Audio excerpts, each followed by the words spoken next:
Hey, how's it going, man? Hey. Good to see you.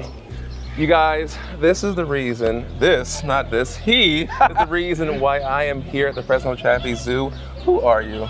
My name is Dallas. I'm one of the zoological care specialists here at Fresno Chaffee Zoo. And I used to work with Jordan like a decade ago. 10 years, something plus. It's been probably a while. longer, actually, I think about it.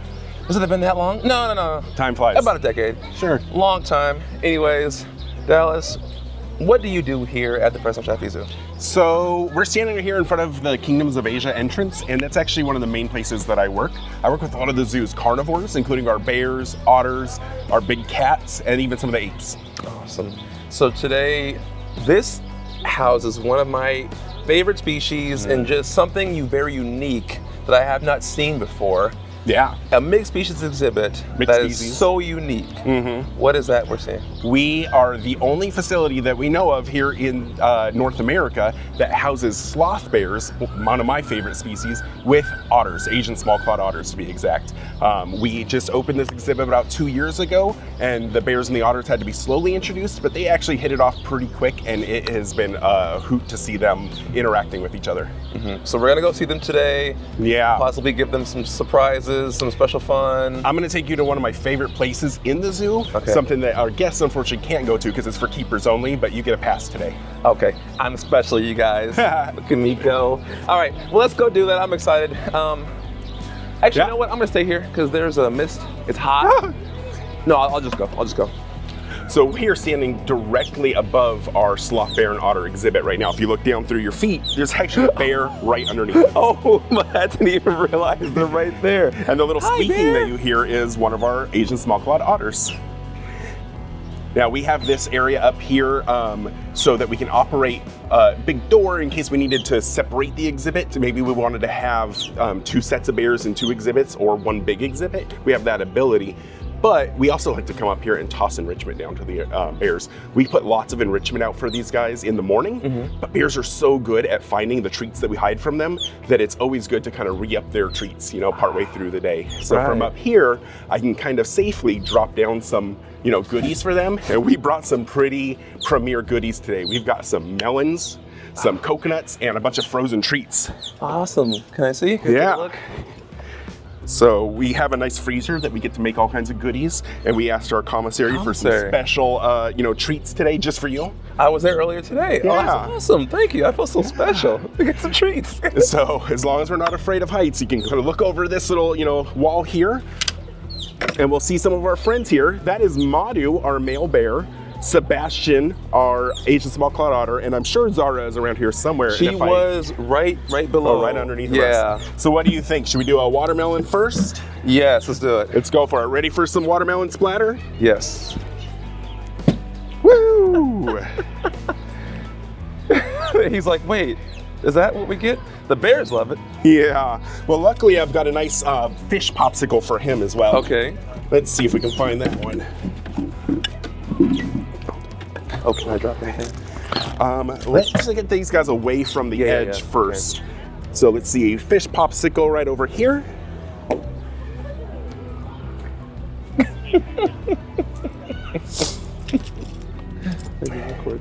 And how would you like a lovely bunch of coconuts? Oh my gosh. Are we, what's that, Jungle Book? No, wait, no, sorry. What's that? Lion King. Lion King. Lion King, shame on me. So watch out for the hot wire below, but just reach out and kind of drop it straight down. So if you'd like to learn more about this big cat of the Scared of rainforest, They're going to be really atop top of this watermelon for a while now, but they're going to love those coconuts when they find them. Oh, I love that. So this, what we're doing right now, this enrichment that we're doing, how important is enrichment for these animals? The bears are very intelligent animals. I put them, closer to our apes when it comes to how good they are at problem solving. So we do a lot of enrichment. That's not just tossing fruit down. This was just a little special treat, but we've got all kinds of hidden feeders out here, timed release feeders so they don't get into habits. We have barrel feeders where they have to spin them. We will hang things up high so they have to climb. We will bury their food underneath the dirt so they have to use their good noses to sniff gift for it. Wow. And because sloth bears actually are primarily termite eaters in the wild, we actually have some really big fake termite mounds out here too that we can load full of bugs, and they have to use their natural kind of behavior of suctioning the bugs right out of the termite mounds. So this is an amazing exhibit. I'm really fascinated. It's really long. Yes. It's a long exhibit. Yeah. So what's your favorite features besides the hidden feeders? I really just like how much space that we have for the animals. They can really kind of travel around and, choose where they want to rest and that sort of thing. But honestly, having this ability to interact with them during the day is really great. We have a nice training area out front where we can do demonstrations for the public. And we even have a nice little indoor glass viewing classroom so that, kids and office meetings and things like that, they can come use that space and have the bears, right there next to them. And I'll tell you, especially Miss Zara Bear, our female, she is a ham and loves the public. And sometimes when the kids are inside that classroom presenting their presentations, she's like got a front row seat watching them. I love that. She's listening and learning. Yeah. You're gonna find the coconut, or you're gonna take it from the otter. Look at he tried to pick it up and slam it.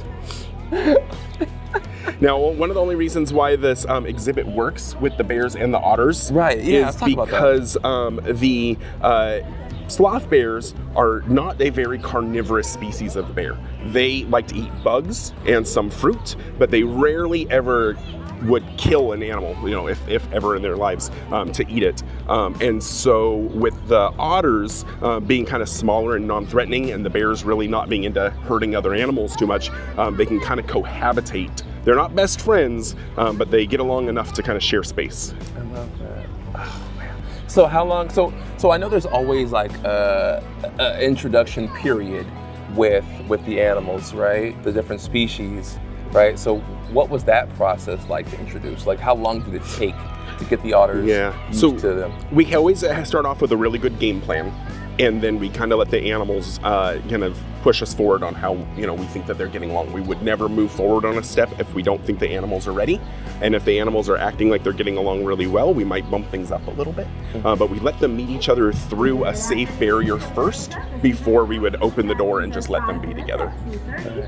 So why is this interaction important? Would they be encountering each other in the wild? They definitely may, but it's just really fun to be able to see wildlife interact with each other in any form, as long as it's not in a dangerous situation. This is actually a really great way to talk about how species would be different. Maybe an otter would utilize a water source where the sloth bears don't really care for the water sources. The sloth bears would eat the fruit and the nuts and things that the otters wouldn't really want to eat, so they can kind of cohabitate and not compete with each other. So there's a lot of different educational moments having these two species together. We tossed out the last little bits here, and we're gonna head to another area now. Yeah, I think we've got some neighbors of our bears and otters here that you guys will get a real kick out of. Okay, so we're gonna hold off on what it is, huh? We're not gonna say what it is. It'll be a great surprise. Oh, a great surprise. Okay, let's go. So right now we're waiting right out here by, what species of tiger is this? So we actually have the subspecies of Malayan tiger. Oh, okay. And we actually have two different exhibits, and we have a male and a female tiger that will be part of the breeding program. We have not taken that step yet, but with tigers, unlike the lions that you might see during this trip, they do not live together except during breeding. Okay. And so we have to keep them separate. But instead of just having one exhibit for one tiger and another exhibit for the other, we are able to actually rotate the tigers between exhibits, and that's a very enriching thing for them as well. There we go. Let's walk. Take care, guys. Have a good day. Thanks. See you, man. Yeah.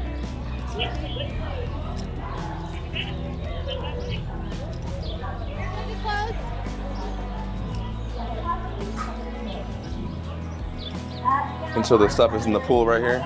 Yeah, so she's got a couple different enrichment items in the pool, including some looks like bones and popsicles, even a watermelon. He had a little scuff on his shoulder.